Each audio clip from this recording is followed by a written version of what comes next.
번째로 말씀을 나누게 되는 사대교회입니다. 제목으로는 껍데기 신앙에서 웨이크업, 일어나라는 그런 말씀의 제목으로 말씀의 은혜를 나누도록 하겠습니다. 자, 먼저 지도와 함께 보실까요? 사대교회가 위치한 지리 역사적 상황부터 한번 살펴볼 텐데요. 사대라고 하는 도시는 두아디라 지역에서 남동쪽으로 약 30마일 정도에 위치한 그런 도시입니다. 사대는 고대 리디아 왕국의 수도로서 상업과 무역이 번성한 도시였다고 하는데요. 주요 산업으로는 보석이나 염료, 직물 같은 산업이 발달했고요. 이런 산업이 이제 도시를 부유하게 한 것이죠. 리디아의 마지막 왕인 크로이소스 왕은요, 서구인들에게, 이런 유럽이나 이쪽에 서구인들에게 부를 상징하는 왕으로 알려져 있습니다.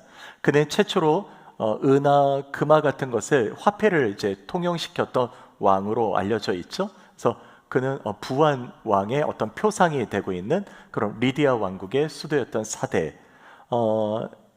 이 도시는 제가 실은 가보지 못해서 이제 자료만 찾은 거니까 이해해 주십시오. 이 도시는 남쪽을 제외하고 모든 사방이 암벽으로 되어 있다고 합니다. 그래서 난공불락의 요새여서 이제 외부로부터의 침입도 안정되게 지킬 수 있었기 때문에 꽤나 안정된 생활을 영위할 수 있었다고 합니다. 그리고 종교적으로는 이 도시는요, 이교 숭배의 중심지 역할도 했는데요. 특별히 아데미 신전이 있고요.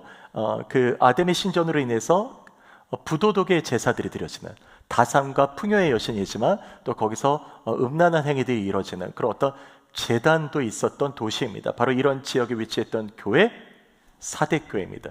자, 그렇다면 그동안 말씀을 우리가 함께 교회들을 살펴봤는데요. 비교하면서 사대교회는 어떤 교회였는가 한번 생각해 볼 때 실은 흥미로운 사실을 하나 발견할 수가 있었습니다. 자, 그건 뭐냐면 지금까지 살폈던 에베소나 또 서머나 그리고 버가모나 또 두아디라 같은 교회들은요, 칭찬과 책망을 같이 받기도 하고 칭찬을 받은 교회도 있었고요, 칭찬만. 그런데 사대교회는 책망만 받는 교회로 기록됩니다. 자, 그래서 교회들을 향한 주님의 말씀을 잠깐 생각해 보면요, 에베소 교회는 아름다운 헌신이 있었죠. 거짓 선지자를 배격했던 그런 교회였으나 처음에 우리가 배웠던 것처럼 이 교회는 첫사랑을 잃어버린 교회였죠. 그리고 서머나 교회는 환난과 궁핍과 그 고통 가운데도요, 믿음에 부요한 교회였다라고 칭찬하셨고요. 그리고 버가모 교회는 순교를 각오한 믿음을 가졌던 아름다운 교회였으나 발람이나 리골라 당의 교훈을 따르는 자들이 있었죠.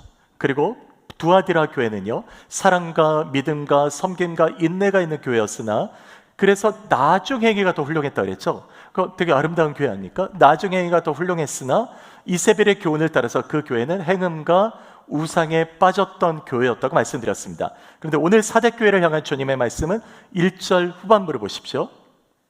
내가 네 행위를 아노니 네가 살았다 하는 이름은 가졌으나 죽은 자로다. 살았다는 이름은 가졌다고 하죠. 이름이 있었다는 얘기입니다. 유명했다는 겁니다. 교회가 아름다웠다는 겁니다. 헌신한 교회였다는 겁니다. 화려한 교회였다는 겁니다. 그러나 죽었다 말이죠. 죽었다고 얘기하십니다. 실은 이런 사대교회를 향한 주님의 말씀은 말씀을 준비하는 목회자로서 그 이 시대를 또한 위하여 기도하는 우리 모든 교회로서 무거운 책임을 갖게 됩니다. 그것은 실제 이 땅의 교회들을 향해서 주님의 이름, 주님의 말씀은 그들이 이름은 있으나 죽었다고 평가하신 거라면 이 시대에 이런 주님의 책망을 피할 수 있는 교회가 얼마나 있을까? 오늘 말씀 앞에서 믿음을 증거할 수 있는 교회가 얼마나 될까라는 고민이 됩니다. 다른 말로 표현해서도 유명무실한 교회 아닙니까? 그리고 겉과 속이 다른 교회죠. 이렇게 평가받은 사대교회뿐만 아니라 이 시대의 교회와 우리 모두를 향한 오늘의 본문의 말씀은 우리에게 주시는 경고이기도 합니다. 실제 이 사대교회가 위치했던 곳은요, 앞에서 말씀드린 대로 화려하고 번성한 도시였다고 했죠. 그런데 이 도시에 물자가 풍성하고 번성했기 때문에 교회 또한 먹고 사는 데는 전혀 부족함이 없었을 거로 보여집니다. 우리가 어떻게 할 수 있냐면 우리 본문을 이제 우리가 보다 보면 합리적으로 생각할 수 있습니다. 다른 교회와는 달리 사대교회에서는요, 어떤 이단에 대한 언급이나 거짓 선지자에 대한 언급이 없기 때문입니다.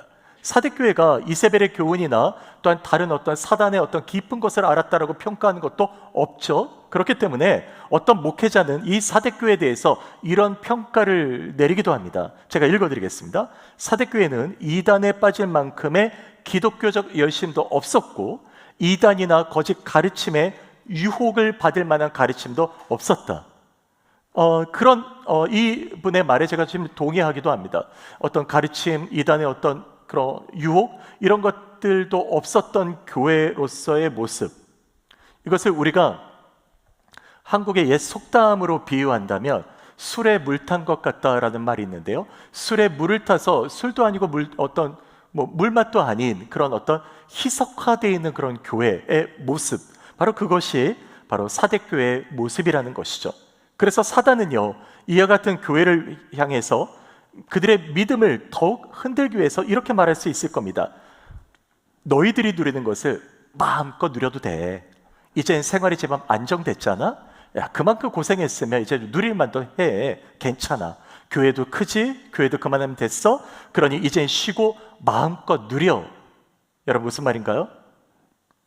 잘 들으셔야 됩니다. 사단은 이 교회를 판단하기를 건드릴 만한 가치가 없다는 겁니다.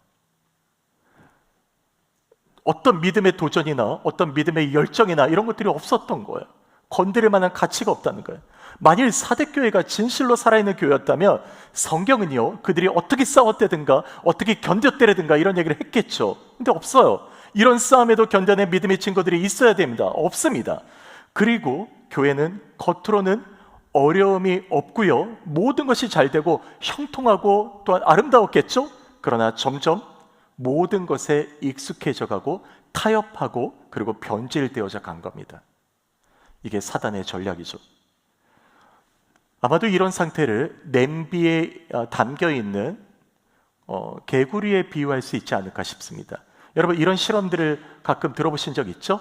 냄비에 찬물을 넣고요, 거기에 개구리를 넣습니다. 그럼 개구리는 냉혈 동물이라서 처음에 자기가 느끼는 것을 되게 편안하게 느끼게 됩니다. 그런데 이 냄비에다가 불을 지펴 보십시오. 그리고 온도가 올라갑니다. 물은 뜨거워지지만 개구리는 느끼지 못합니다. 왜냐하면 거기에 그냥 익숙해져 가서 결국은 죽게 되는 거죠. 죽게 되는 겁니다. 사대교회가 이런 삶이었다는 거죠. 이미 자신들이 누리는 편안한 상태의 지위나 생활이나 안정됨이나 모든 호화로운 모든 것들에서 익숙해져서 교회가 점점 죽어가는 것을 모르며 살았다는 것이죠. 주님은 이런 그들을 향해서 선언하시는 겁니다. 이런 사대교회 현실이 2000년 전만의 얘기가 아니라 바로 우리 시대와 교회에 대한 얘기이기도 한 것이죠. 그렇다면 이런 사대교회에 대한 주님의 평가에서 우리가 주목해야 될 것은요, 살았다는 이름은 있으나, 유명하다 말이죠. 그러나 이름은 있으나 너희들이 죽었다라고 하셨던 이 교회의 특징, 여러 가지가 있을 수 있는데요, 그 중에 저는 하나에 집중해서 말씀드리려고 합니다. 제가 말씀드리는 것은 전통에 갇혀있는 교회라는 거예요. 전통, 오랫동안 지켜왔던 이 전통은요, 좋은 것이에요. 실은요, 전통은 옛부터 내려오는 아름다운 교훈과 가르침이죠. 전통을 잘 지킨다는 것은요, 누구에게나 어떤 자기의 정체성에 있다는 것을 얘기해 주는 것이기도 합니다. 그러나 이 전통이요, 시간이 지날수록 이것은 정신을 잃어버리고 전통의 외형만 갖춘 모습들로 남아있게 될 때가 있습니다. 이거 우리 모두가 아는 것이죠.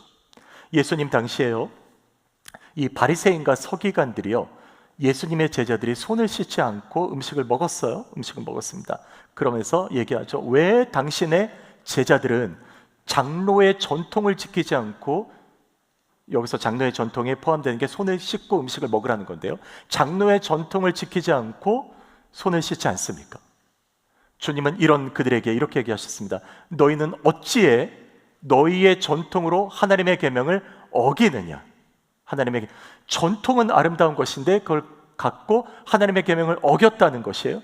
주님은 그들이 전통을 지키시면서도 그 전통으로 하나님의 계명을 어겼다는 것을 하나의 예를 드셨는데, 고르반이라고 하는 예를 드십니다. 자, 마태복음 15장 5절에서 6절을 보시면요, 5절은 제가 읽고 6절은 여러분이 읽겠습니다. 너희는 이르되 누구든지 아버지에게나 어머니에게 말하기를 내가 드려 유익하게 할 것이 하나님께 드림이 되었다고 하기만 하면 그 부모를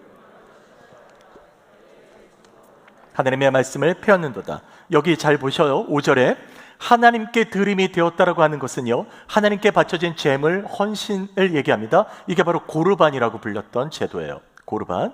자, 이 말씀은요, 그들이 고르반을 지켰어요. 고르반을 지켰는데 이렇게 얘기하는 겁니다. 내가 고르반을 했으니까 부모를 공경하지 않아도 돼. 내가 고르반으로 내가 헌금했단 말이에요. 그런데 내가 부모를 도와야 되는데 돕지 않아도 돼 라고 얘기했다는 거예요. 얘기했다는 겁니다.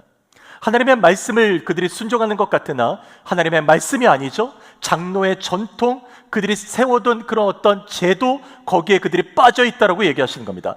자기 유익과 목적을 위해서 쓰고 있는 그들을 향해서 너희들이 냄새나고 썩었고 악취난다 말이에요. 주님은 그들을 향해서 부패했다라고 지적하시는 겁니다.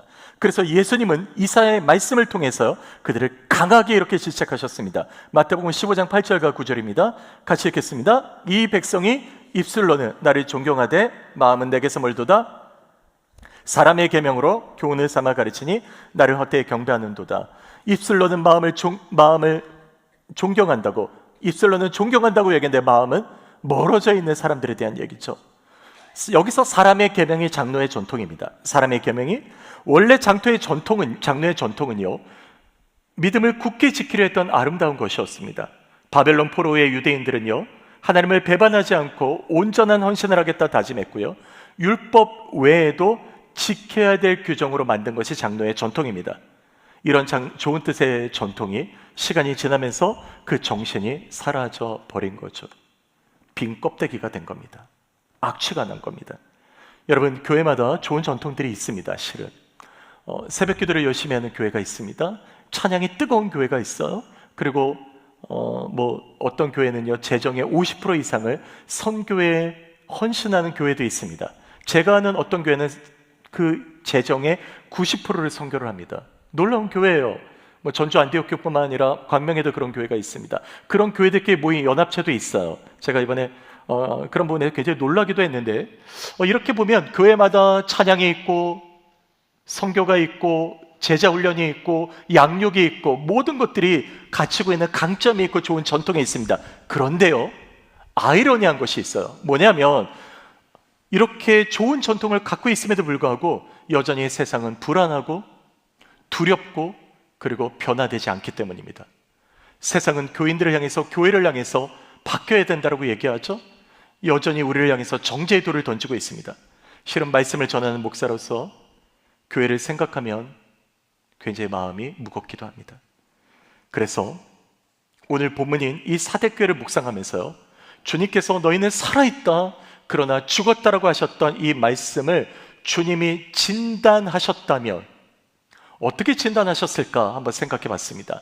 한 두 가지 정도로 한번 정리해 볼 수 있을 것 같은데요. 첫 번째로는요, 주님의 첫 번째 진단입니다. 그들이 한 영혼을 사랑하는 주님의 마음을 잃어버렸다는 겁니다. 주님을 향한 그 뜨거운 마음을 그들이 갖고 있다고 생각했지만 정작 그들의 이웃과 그들의 어떤 교회와 그들이 있었던 어떤 공동체에서 그 주님의 사랑조차도 이룰 수 없었던 그런 마음들을 갖고 있었다는 겁니다. 전통과 형식에 가득 차 있었던 이것은 사대교회뿐만이 아니라 모든 교회들의 공통적인 문제이기도 합니다. 여러분 생각해 보세요. 영혼을 사랑하는 주님의 마음을 잃어버리게 되면요, 새벽 기도가 어떻게 변질될까요? 새벽 기도는요, 아마 종교적 우월감에 가득 찬 장소가 될 것입니다. 심지어 어떤 교회는요, 직분자들이 새벽 기도를 나오냐 안 나냐를 출석 체크합니다. 교육자들을 출석 체크해요. 여러분, 그러면은 새벽 기도가 아름다운 전통으로 자리 잡은 것이라고 얘기할 수 있겠지만, 그런데 여러분, 그 반대적인 곳에서 어떻게 얘기하는 줄 아십니까? 우리 교회는 이 정도로 새벽에 열심이야. 여러분, 이게 무엇이죠? 자기의 만족감입니다. 교회가 다른 사람들을 비교하고 다른 교회를 비교해서 우리 교회는 새벽에 열심히 하라고 얘기하는 것은 판단하고 정죄하는 것입니다. 이건 결코 주님을 향한 뜨거운 사랑하는 마음을 갖는 것이 아닙니다. 찬양이 전통인 교회를 생각해 보십시오. 주님의 마음을 잃어버리게 되면요, 그 찬양은 울리는 꽹과리가 될 뿐입니다. 아무리 교회 음향 시스템이 좋고 그리고 뜨거운 찬양을 올린다 할지라도 주님을 사랑하는 마음, 주님의 한 영혼을 향한 마음을 잃어버리게 되면요, 그 현장은요, 사람들을 기쁘게 하는 콘서트밖에 될 수 없습니다. 그냥 그거예요. 저는 많은 찬양 사역자들이 한 영혼을 향한 마음을 잃어버렸기 때문에 타락하는 것을 봤습니다. 네, 많습니다. 껍데기만 남은 거죠. 악취가 나는 겁니다. 선교도 다르지 않습니다. 영혼을 사랑하는 마음을 잃어버리면요, 선교는요 실적 위주의 선교가 될 뿐입니다. 선교 보고를 잘하면 선교를 잘하는 것처럼 생각하게 되는데요, 그것이 선교를 평가하는 방식으로 작용해서는 원래 안 됩니다. 그런데 저는 선교사들을 잘 알잖아요. 제 동생도 있고 우리 처가 쪽에도 있고 제 후배나 친구들도 있잖아요.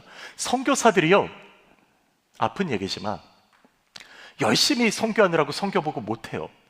그런 분들 꽤 많습니다. 그런데 선교 보고를 열심히 잘 내는 분들 보니까 선교를 안 하더란 말이죠.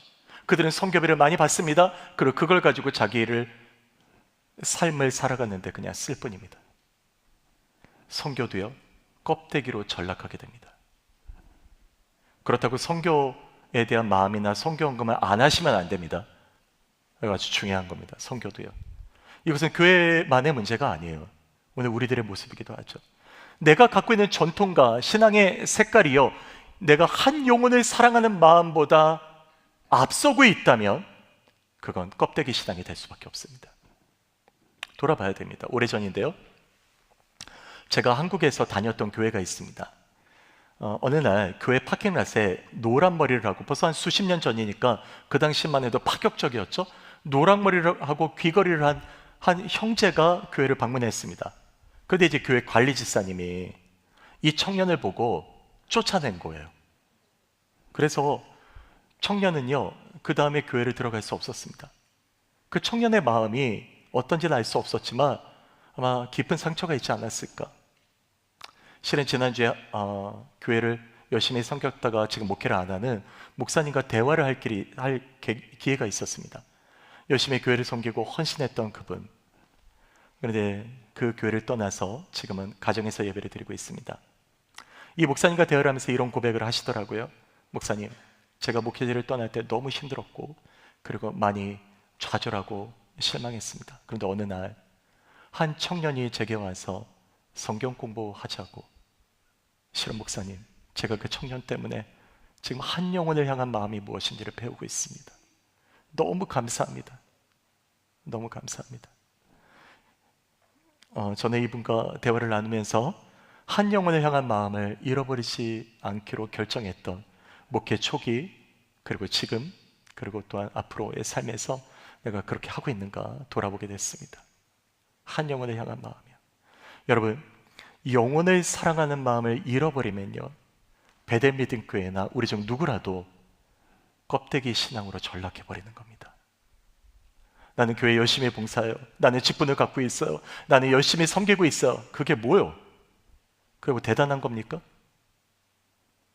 우리가 이 섬김을 통해서 우리의 목장에 한 영혼을 향한 마음이 있는가? 우리가 이 섬김을 통해서 교회를 향한 한 하나님의 마음을 갖고 있는가? 우리가 섬김을 통해서 한 영혼을 향한 주님을 향한 부르심이 있는가? 누군가 찾아왔을 때, 나 사역하고 있어요. 다음에 오시면 안 돼요? 혹시나 이렇게 내가 거절하고 있지 않았을까? 지금도 끊임없이 돌아봅니다.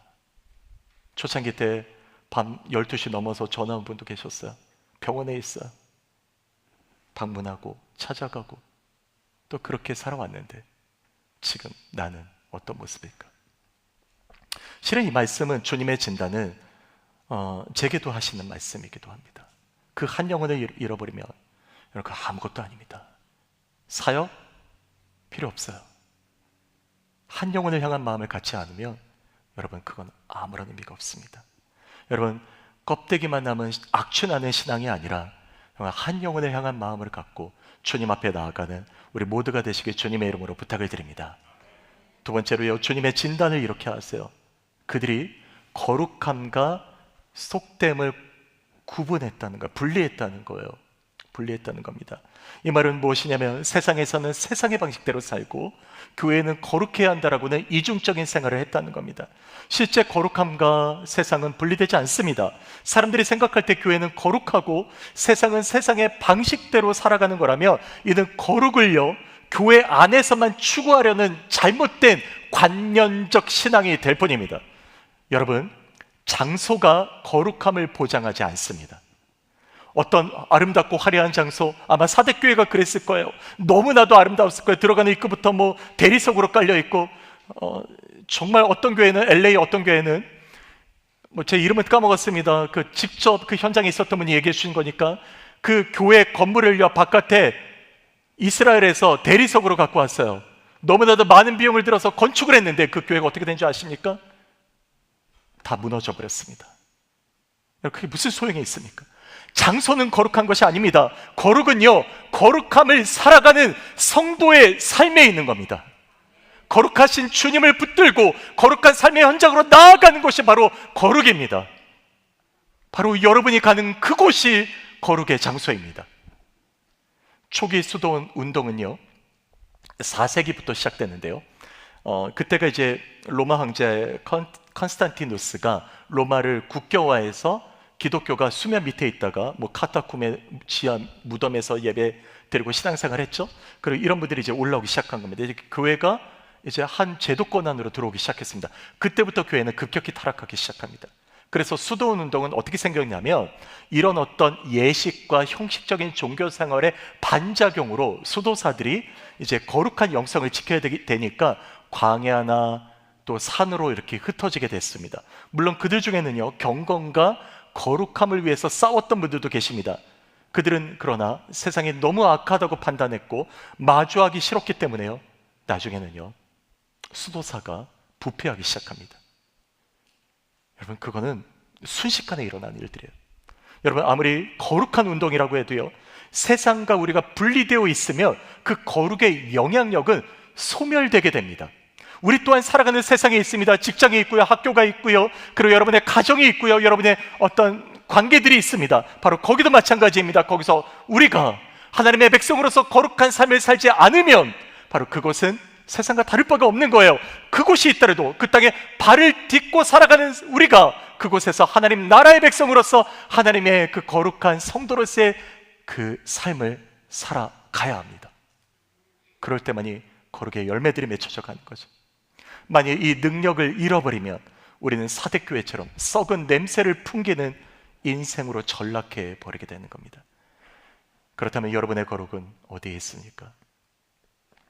여러분의 거룩은 어디에 있습니까? 오래전인데요, 저희 아내도 알고 있는 내용인데, 그 저희 둘째 아이가 하루는 아마 그때 전에도 없었고 아마 그 이후로도 이렇게 생생한 꿈 이야기를 해준 적이 없었을 겁니다. 저희 둘째가 이제 제게 와서 이런 얘기를 하는 거예요. 잘 들으세요. 꿈 얘기입니다. 실제가 아닙니다. 꿈 얘기입니다. 사람들이 들어온대요, 교회로. 사람들이 교회로 들어오는데 불이 타고 있대요, 교회가. 근데 그곳에 들어간 사람들이 다 해골이 되어 나온대요. 이게 굉장히 무서운 꿈이었거든요, 아이한테는. 근데 그 꿈 얘기를 들으면서 저도 엄청나게 충격을 받았습니다. 지금도 생각하면 의미 있는 꿈이에요. 만약 우리가 거룩한 모습으로 살아가고 생기 있게 막 이렇게 살아간다고 해봅시다. 그런데요, 그런 모습으로 교회에 들어갔는데 정작 교회 바깥을 나가는 모습이 해골 같은 모습이라면 우리의 믿음은 어디에 있는 겁니까? 여러분, 깊이 고민하지 않을 수 없었습니다. 이건 단지 꿈 얘기가 아닙니다. 실제로 성경이 말하는 얘기입니다. 이 시대 마지막 교회를 향해서, 사대교회를 향해서 너희가 살아있다고 생각되니 주님의 진단입니다. 아니라 말이에요. 아니라 죽었다. 사람들은 화려하게 봤겠죠. 사람들은 너무 아름답다고 교회를 평가했겠죠. 여러분, 그러나 그 안이 죽었단 말이에요. 율법과 전통과 형식에 얽매여 있던 이 교회, 바로 그것 때문에 죽어가고 있는 걸 모른 채 죽어간 교회. 그래서 위대한 전도자 바울은요, 데살로니가전서 4장 7절과 8절에서요 우리를 향한 강력한 말씀을 이렇게 합니다. 여러분, 한번 같이 읽겠습니다. 하나님이 우리를 부르심은 부정하게 하심이 아니요 거룩하게 하심이니, 그러므로 저버리는 자는 사람을 저버림이 아니요 너에게 그의 성령을 주신 하나님을 저버림이니라. 여러분, 여기 보십시오. 우리를 부르심은 너희가 부정한 것이 아니라 바로 거룩하게 하시는 것이다. 하나님은 우리를 향해서 부르셨다고 합니다. 어떻게 부르셨다고요? 거룩함으로 부르셨다. 그러므로 이 거룩을 저버리는 자는 사람을 저버림이 아니요 너희에게 그의 성령을 주신 하나님을 저버림이라. 여러분, 우리가 거룩하게 살 때 사람들과 끊어질 수 있습니다. 여러분, 우리가 거룩하게 살 때 사람들이 우리를 또한 미워할 수도 있어요. 너 왜 이렇게 거룩해졌냐고. 우리가 또한 함께 술 마시던 사람이 어느 날 예수 믿었더니 거룩해졌다고 합시다. 그런데 그 거룩함이 그들에게 있어서 되게 이상하고 낯설 수 있겠죠. 그런데 그렇다고 해서 사람과 저버림이 아니라 너희들이 그 거룩함에 살아가지 못하면 하나님을 버리는 거다. 하나님을 버리는 거다. 여러분, 우리의 믿음이 어디 있습니까? 이 세상에 살아갈 때 우리의 믿음을 증명할 거룩이 어디 있습니까? 우리 한번 깊이 돌아봐야 됩니다. 우리가 마지막 때 불 속에 들어가서 타지 않을 믿음이 있으십니까? 분명한 것은, 이 믿음을 갖는 것은 오직 예수 그리스도를 믿는 믿음밖에 없습니다. 그리스도 안에서 거룩한 삶을 결단할 때 성도인 우리는요, 죽어가는 삶이 아니라 살아있는 생명의 흔적을 만들어가는 삶이 되는 겁니다. 그래서 주님은 2절에서 이런 사대교회를 향해서 강력하게 말씀하십니다. 살아있다는 이름을 가졌으나 너희가 이름은 있으나 죽었다라고 평가하신 주님께서 이렇게 결단하라고 하십니다. 저를 따라서 한번 해주실까요? Wake up. 갑자기 영어로 얘기해서 헷갈리셨죠? 깨어나라. 다시 한번요. 네, 그렇습니다. 2절 같이 읽겠습니다. 너는 일깨어 그 남은 바 죽게 된 것을 굳건하게 하라. 내 행위에 온전한 것을 찾지 못하느니. 예, wake up, 일어나라고 하시는 이 명령은요, 그 다음을 잘 보세요. 무엇을 일으켜 세워야 하는지를 정확하게 말씀하십니다. 그 다음의 구절을 보시면 너는 일깨워, wake up, 그 남은 바 죽게 된 것을 굳건하게 하라. 여기서 죽게 된 것이라고 하죠. 죽게 된 것, 죽어가고 있는 것을 말합니다. 그것은 뭐냐면 살아있어야 하나 생명을 잃어가고 있는 것을 얘기하는 겁니다. 쉽게 말해서요, 꺼져가는 등불과 같은 겁니다. 사대교회는요, 그 그리스도의 빛으로서 살아가야 했지만 이 빛이 소멸되어 가고 있었던 겁니다. 그래서 주님은 얘기하십니다. 너희들이 다시 붙들어라. 거룩함과 그리고 사명을 붙들어라. 그리고 너희들이 그 꺼져갔던 그 사명들을 다시 웨이크업 일으켜라. 그리고 꺼져가는 등불에 다시 불을 붙여라 라고 말씀하시는 겁니다. 그래서 여기서 우리가 원어를 보면 strengthen, 그러니까 힘을 다하라고 얘기합니다. 굳건하게 해라, 힘을 내라, 웨이크업 해라, 이겨내라고 얘기하십니다. 이건 명령이에요. 그리고 그 다음 구절인 3절의 중간 부분을 보세요. 여기 보시면 만일 일깨지 아니하면, 만일 깨어나지 않으면 내가 도둑같이 이르르니 어느 때 내게 이르는지 네가 알지 못하리라. 여러분, 이 말은요, 이런 거예요. 사대교회 성도들아, 너희들이 여전히 율법과 전통에 매여 있고 형식에 갇혀 있니? 너희들이 그 옛 과거의 믿음에만 머물러 있다면 내가 도둑같이 온다. 이거 굉장히 큰 충격의 말씀입니다. 여러분, 깨어나지 않으면 주님이 오실 그날을 우리가 알 수 없다는 겁니다. 물론 우리는 그 날과 그때 정확한 일시를 알 수 없습니다. 그러나 주님도 말씀하셨잖아요. 그날 우리 성도들이 어떻게 해서 우리가 살아가게 될지를 분명히 말씀하셨습니다. 그렇기 때문에 우리는 마지막 때 어떤 삶을 살게 될지를 알게 됩니다. 알게 되는데 그것이 너희들은 알 수가 없다는 겁니다. 너희들이 깨어나지 않으면 알 수가 없다. 너희들이 그 상태로 있다면 주님이 도둑같이 오실 때 우리는 어떻게 될까요? 우리의 모든 것들이 다 이루어져 버릴 겁니다. 우리의 믿음은 소멸되고 우리의 멸망으로 갈 수밖에 없습니다. 여러분, 그렇다고 우리는 어떤 것을 깨워야 될까요? 우리는 무엇을 깨워야 하겠습니까? 내가 갖고 있는 전통주의와 형식과 그리고 허식과 그런 어떤 율법에 묶여 있었던 것들이 있다면 여러분, 깨어나서 주님을 바라보시기 바랍니다. 내가 거룩함과 세상의 삶을 분리했던 이중적인 삶, 거룩은 거룩이고 세상은 세상이야 라고 생각했던 그런 삶이 있다면 여러분, 깨어나십시오. 깨어나십시오. 또한 나는 저 사람과 틀려, 나는 그 사람과 달라 라고 외면해서 그는 틀리다라고 외면하고 살았던 여러분의 어떤 이기적인 생각들, 그리고 여러분 판단하고 정죄했던 마음들이 있다면 여기서 깨어나 주님을 바라보십시오. 잃어버린 한 영혼을 사랑하는 마음을 잃지 마시기 바랍니다. 여러분, 이 시대는요, 계속 마지막 때에 대해서 말씀을 듣지 못하게 할 겁니다. 그럼 우리는 마지막 때의 믿음을 어떻게 지켜갈 수 있을까요? 이 시대와 교회와 성도들이 마지막 심판대 앞에 섰을 때요, 성경은 아주 중요한 한 사건을 우리에게 알려줍니다. 그것은 바로 다니엘과 그의 친구들이 보여주었던 믿음입니다. 여러분, 말씀을 잘 들으시고 우리가 마지막 때에 어떤 믿음으로 설 것인가를 한번 정확하게 한번 살펴보고 싶은데요, 다니엘의 그 세 친구들의 이름은 사드락과 메삭과 아벳느고입니다. 당시 바벨론 왕은요 느부갓네살이었는데, 이 느부갓네살은 금 신상을 하나 만듭니다. 그리고 모든 사람들이 와서 절하게 해요. 절하지 않으면 풀무불에 던져버린다고 얘기합니다. 그런데 이 세 사람이 절하지 않습니다. 그래서 잡혀갔죠? 왕에게 끌려갔습니다. 한 번 기회를 줍니다. 왕이 금 신상에게 너희들이 절해라. 그럼 내가 너희들을 죽이지 않을 거야. 한 번 기회를 줍니다. 그런데 그들은 이렇게 말합니다. 왕이시여, 우리가 섬기시는 하나님이 우리를 풀무불에서 건지시고 왕의 손에서도 구원하실 겁니다. 그러나 그렇게 하지 않는다 하실지라도 우리는 결코 금 신상 앞에 절할 수 없습니다. 근데 놀라운 일이 일어납니다. 풀무불에 던져졌어요. 죽는 겁니다. 근데 놀라운 일이 일어납니다. 왕이 급하게 일어납니다. 그리고 이렇게 말합니다. 다니엘서 3장 25절 같이 읽어볼까요? 왕이 또 말하여 이르되 결박되지 아니하 네 사람이 불 가운데로 다니는데 상하지도 아니하였고 그 넷째의 모양은 신들의 아들과 같도다고. 여러분, 왕이 본 광경은요 세 사람만 있지 않았습니다. 사드락과 메삭과 아벳느고가 있었습니다. 그리고 또 한 사람이 있었습니다. 그런데 이렇게 얘기합니다. 넷째의 모양은 신들의 아들과 같도다. 성경은요 이 신들의 아들과 같다는 사람을 정확하게 이름에 대해서 얘기하지 않지만 분명히 왕의 입으로 얘기한 신의 아들, 바로 예수 그리스도가 그곳에 계셨던 겁니다. 그리스도가 그들과 함께 계셔서 그들을 지켜주셨던 거예요.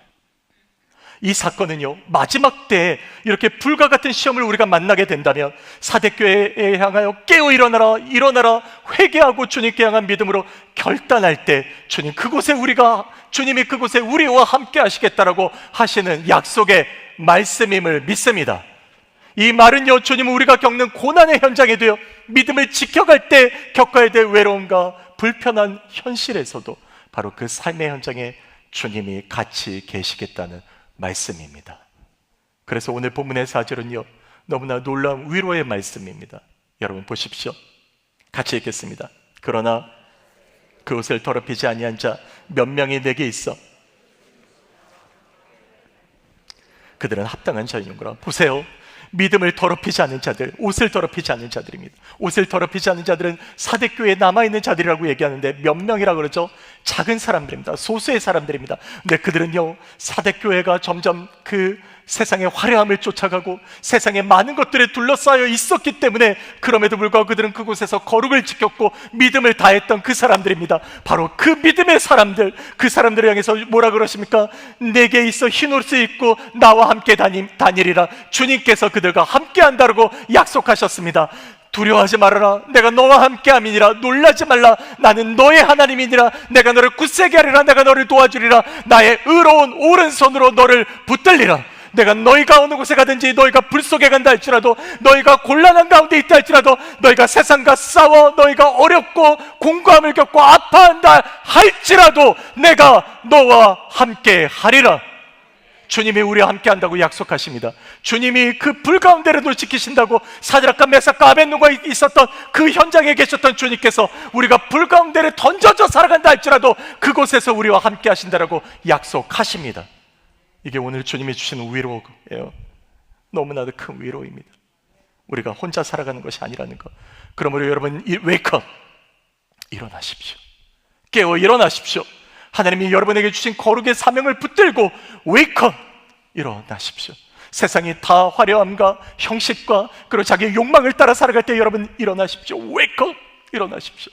깨어 일어나 하나님의 영광을 바라보고 사드락과 메삭과 아벳느고가 결코 금신상에게 절하지 않았다고 얘기했던 것처럼 우리가 세상의 문화와 세상의 욕망에 쫓아가지 아니하고 주님을 붙들고 일어나 주님을 바라볼 수 있는 저와 여러분의 삶이 되기를 주님의 이름으로 축복합니다. 말씀을 마칠까 합니다.